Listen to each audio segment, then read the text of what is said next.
অন্তর্বর্তীকালীন সরকারের অধীনে বাংলাদেশের রাজনৈতিক অঙ্গনে যে কয়েকজন ব্যক্তি তাদের স্পষ্ট ও নির্ভীক মতামতের জন্য আলোচিত হচ্ছেন তাদের মধ্যে অন্যতম ব্যারিস্টার রুমিন ফারহানা।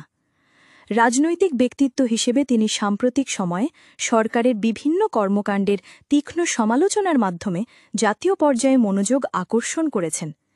ব্যারিস্টার ফারহানা মনে করেন, অন্তর্বর্তীকালীন সরকারের প্রধান কাজ হল একটি সুষ্ঠু নির্বাচনের আয়োজন করা। তিনি সরকার এর কর্মকাণ্ডকে মববাজি শাসন বলে অভিহিত করেছেন, যা দেশের আইনের শাসনের জন্য হুমকিস্বরূপ।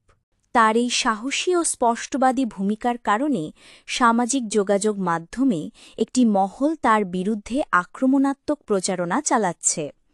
তবে বহু রাজনৈতিক বিশ্লেষকের মতে রুমিন ফারহানার এই বলিষ্ঠ অবস্থান দেশের রাজনীতিতে একটি নতুন মাত্রা যোগ করেছে এবং জনগণের পক্ষে কথা বলার এক গুরুত্বপূর্ণ কণ্ঠস্বর হিসেবে তিনি আবির্ভূত হয়েছেন।